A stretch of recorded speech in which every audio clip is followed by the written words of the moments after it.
wabarakatuh. Halo semuanya, apa kabar? Semoga semua sehat dan bahagia selalu ya.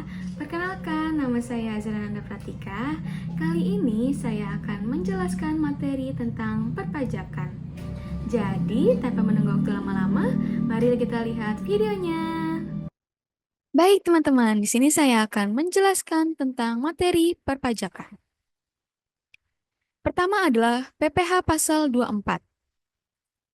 Pengertian dari PPh pasal 24 adalah ketentuan dalam Undang-Undang Pajak Penghasilan atau PPh di Indonesia yang mengatur tentang kredit pajak luar negeri.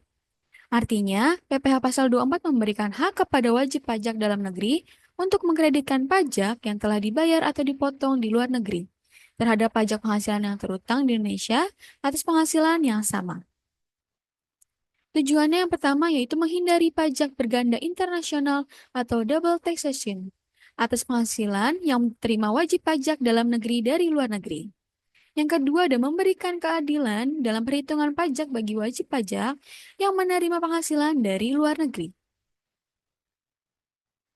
Selanjutnya ada kredit pajak luar negeri.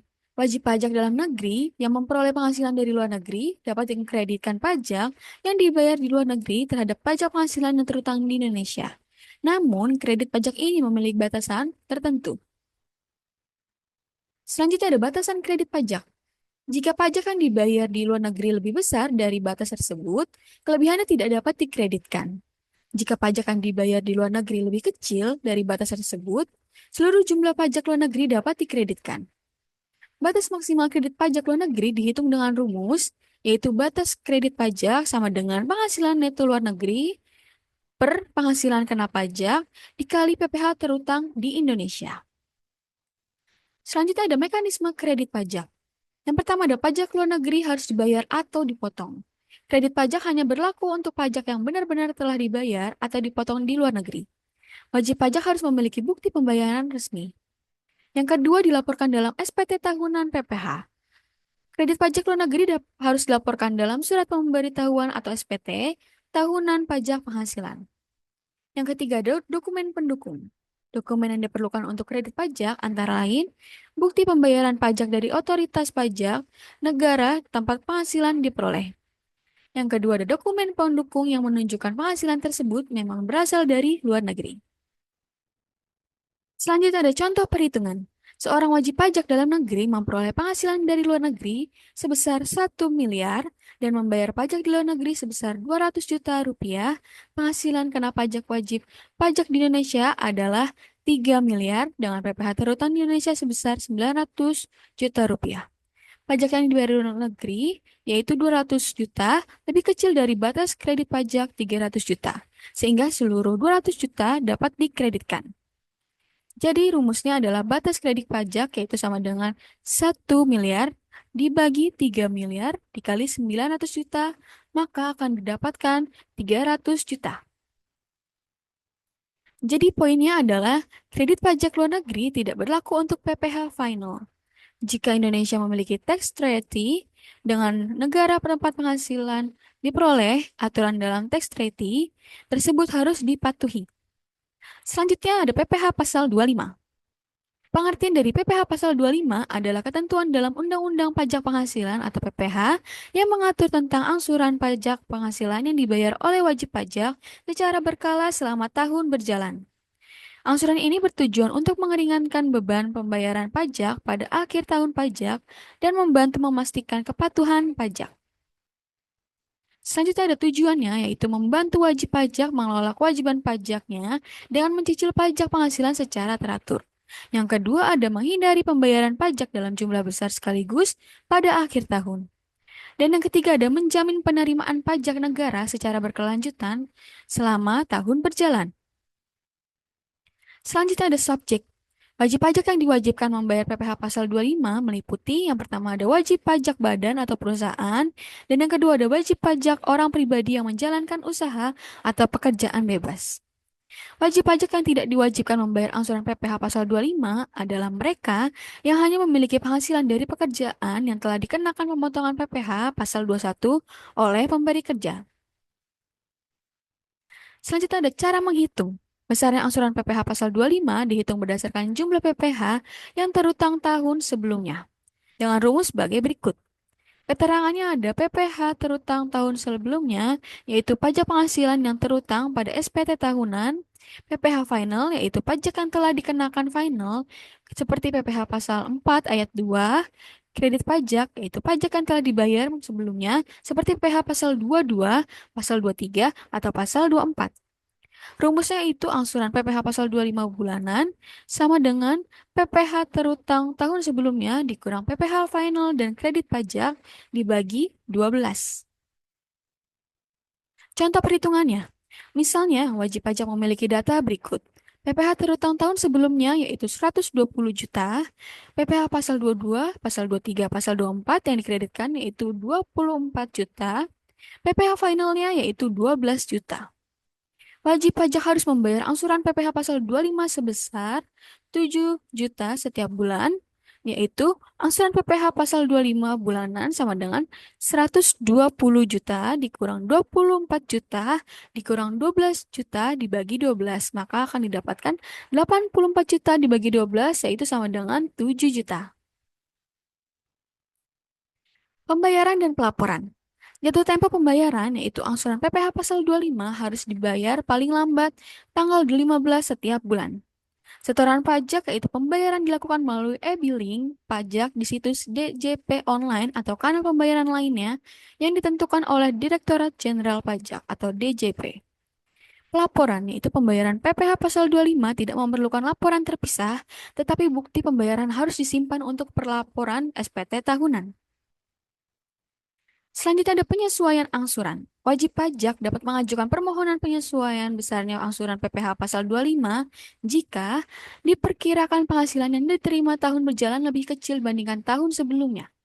Terjadi perubahan keadaan usaha yang signifikan. Permohonan dilakukan dengan mengajukan surat kepada kantor pelayanan pajak atau KPP, tempat wajib pajak terdaftar. Selanjutnya ada PPN. Pengertian dari PPN yaitu atau pajak pertambahan nilai adalah pajak yang dikenakan atas setiap pertambahan nilai barang atau jasa dalam pengedarannya dari produsen ke konsumen. PPN adalah salah satu jenis pajak tidak langsung yang dibebankan kepada konsumen akhir, tetapi dipungut dan disetorkan oleh pihak yang menjual barang atau jasa tersebut, atau pengusaha kena pajak atau PKP. Selanjutnya ada karakteristik. Objektif yaitu pajak ini dikenakan berdasarkan objek, barang atau jasa tanpa melihat kondisi subjek yang dikenai pajak. Multi-stage but non-cumulative dikenakan pada setiap tahap jalur distribusi, tetapi pajak di tahap sebelumnya dapat dikreditkan. Tidak langsung yaitu beban pajak ditanggung oleh konsumen akhir, tetapi dipungut oleh penjual. Selanjutnya ada dasar hukum. Dasar hukum PPN diatur dalam Undang-Undang Nomor 8 Tahun 1983 tentang PPN dan PPNBM sebagaimana telah diubah terakhir melalui Undang-Undang Harmonisasi Peraturan Perpajakan atau UU HPP Nomor 7 Tahun 2021. Selanjutnya ada objek. Penyerahan barang kena pajak atau BKP di dalam daerah pabean, penyerahan jasa kena pajak JKP di dalam daerah pabean, pemanfaatan BKP tidak berwujud atau JKP dari luar negeri ke dalam daerah pabean, ekspor BKP berwujud, BKB tidak berwujud atau JKP. Yang terakhir ada impor BKP ke dalam daerah pabean. Selanjutnya ada tarif. Umumnya tarif PPN yang berlaku saat ini adalah 11%, berlaku sejak 1 April 2022. Tarif ini dapat naik menjadi 12% paling lambat pada tahun 2025, sesuai dengan ketentuan dalam Undang-Undang HPP. 0% diberlakukan atas ekspor BKP berwujud, BKP tidak berwujud, dan JKP. Barang dan jasa yang tidak dikenai PPN. Barang yang tidak dikenai PPN yaitu barang hasil tambang atau hasil pengeboran yang diambil langsung dari sumbernya, misalnya minyak mentah dan gas bumi. Dan yang kedua ada barang kebutuhan pokok yang sangat dibutuhkan masyarakat, misalnya beras, jagung, daging segar. Dan yang ketiga ada barang untuk keperluan ibadah atau sosial, misalnya kitab suci. Dan yang terakhir ada barang-barang tertentu lainnya yang ditetapkan pemerintah. Selanjutnya ada jasa yang tidak dikenai PPN. Yang pertama ada jasa di bidang pelayanan kesehatan, di bidang pendidikan, jasa di bidang keagamaan, jasa di bidang sosial, dan jasa tertentu lainnya yang diatur dalam peraturan pemerintah. Cara kerja PPN. Yang pertama, pengusaha kena pajak atau PKP, perusahaan atau individu yang telah memenuhi syarat omset tertentu, yaitu 4,8 miliar per tahun, diwajibkan dikukuhkan sebagai PKP dan wajib memungut PPN atas penyerahan BKP atau JKP. Yang kedua, ada pemungutan PPN. PKP memungut PPN dari pembeli sebesar tarif yang diberlakukan, misalnya 11% dari hasil jual. Yaitu, yang ketiga ada tiga kredit pajak masukan. PKP dapat mengkreditkan PPN yang dibayar pada saat pembelian barang atau jasa, atau pajak masukan dengan PPN yang dipungut dari pembeli, atau pajak keluaran.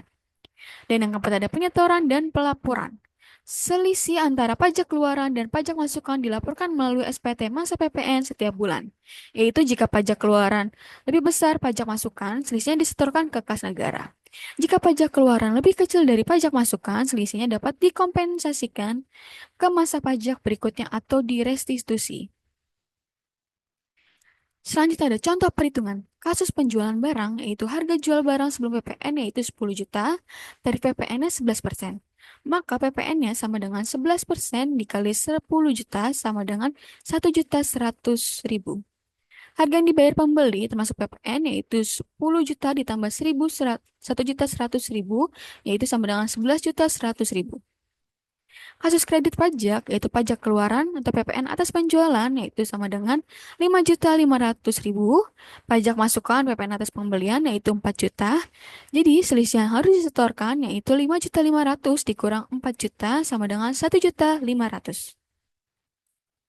Sanksinya, keterlambatan pelaporan denda, yaitu Rp500.000 per SPT. Keterlambatan penyetoran, bunga sebesar tarif yang berlaku sesuai ketentuan undang-undang. Selanjutnya ada PPNBM. Pengertian dari PPNBM atau pajak penjualan atas barang mewah yaitu adalah pajak yang dikenakan atas konsumsi barang tertentu yang tergolong mewah di dalam daerah pabean Indonesia. PPNBM adalah pajak tambahan di luar PPN atau pajak pertambahan nilai dan hanya dikenakan pada barang tertentu dengan kriteria tertentu. Dasar hukumnya, PPNBM diatur dalam Undang-Undang Nomor 8 Tahun 1983 tentang PPN dan PPNBM, sebagaimana telah diubah terakhir melalui Undang-Undang Harmonisasi Peraturan Perpajakan atau Undang-Undang HPP Nomor 7 Tahun 2021 serta peraturan pelaksanaannya. Selanjutnya ada tujuan. Yang pertama ada pengendalian konsumsi barang mewah. Barang mewah dianggap bukan kebutuhan pokok sehingga pajak ini bertujuan untuk mengatur konsumsi. Penerimaan negara yaitu PPNBM menjadi salah satu sumber pendapatan negara dari barang mewah yang dikonsumsi masyarakat. Dan yang ketiga ada asas keadilan. Pajak ini dikenakan pada masyarakat dengan daya beli tinggi yang mengkonsumsi barang mewah. Selanjutnya ada objek. Penyerahan barang kena pajak atau BKP yang tergolong mewah oleh pengusaha di dalam negeri yang memproduksi barang tersebut. Yang kedua ada impor BKP yang tergolong mewah ke dalam daerah pabean Indonesia. Selanjutnya ada kriteria barang. Barang tergolong mewah jika memenuhi salah satu atau lebih dari kriteria berikut. Yang pertama bukan merupakan barang kebutuhan pokok. Yang kedua dikonsumsi oleh masyarakat tertentu yang memiliki daya beli tinggi. Dan yang ketiga ada dikonsumsi untuk menunjukkan status sosial atau simbol prestise. Dan yang terakhir ada dapat merusak keseimbangan sosial ekonomi masyarakat jika dikonsumsi secara luas. Selanjutnya ada contoh barang yang dikenakan PPNBM, yaitu pertama kendaraan bermotor mewah seperti mobil sedan, SUV, atau kendaraan listrik tertentu. Dan yang kedua ada barang elektronik mewah seperti peralatan elektronik berteknologi tinggi dengan harga tinggi. Dan yang ketiga ada barang perhiasan seperti emas, berlian, atau perhiasan lainnya yang tergolong barang mewah. Dan yang terakhir ada rumah atau properti mewah, rumah dengan nilai tertentu yang ditetapkan pemerintah. Selanjutnya ada tarif. Tarif PPNBM bervariasi tergantung jenis barangnya, berkisar antara 10% hingga 200%. Contohnya, kendaraan bermotor dengan kapasitas mesin tertentu dikenakan tarif 15% hingga 125%. Dan barang elektronik atau perhiasan mewah biasanya dikenakan tarif 20% hingga 50%. Cara kerja. Produsen barang mewah, yaitu produsen yang menjual barang mewah di dalam negeri, harus memungut dan menyetorkan PPNBM atas penjualan barang tersebut. Dan yang kedua ada impor barang mewah. Importir harus membayar PPNBM saat barang mewah masuk ke Indonesia. Yang ketiga ada PPNBM tidak dapat dikreditkan. Berbeda dengan PPN dan PPNBM yang telah dibayarkan tidak dapat dikreditkan sebagai pajak masukan. Artinya, PPNBM menjadi beban akhir pada setiap tahap transaksi. Selanjutnya ada contoh perhitungan. Kasus penjualan kendaraan mewah, yaitu harga jual kendaraan 1 miliar, tarif PPN-nya 11%, tarif PPNBM-nya 20%. Hitung PPNBM-nya, yaitu PPNBM sama dengan 20% dikali 1 miliar, maka akan didapatkan 200 juta. Hitung PPN-nya dari harga jual plus PPNBM, yaitu PPN ditambah dengan 11% dikali 1 miliar ditambah 200 juta, yaitu sama dengan 11% dikali 1 miliar 200 juta, akan dihasilkan 132 juta rupiah. Harga yang dibayar konsumen. Harga akhir yaitu sama dengan 1 miliar ditambah PPNBM ditambah PPN sama dengan 1 miliar ditambah 200 juta ditambah 132 juta akan dihasilkan 1 miliar 332 juta rupiah. Sanksi. Keterlambatan penyetoran akan dikenakan bunga sesuai tarif bunga yang berlaku. Keterlambatan pelaporan dikenakan denda administrasi sebesar 500.000 per masa pajak. Pengecualian, PPNBM tidak dikenakan untuk ekspor barang yang tergolong mewah karena dikenakan tarif 0%.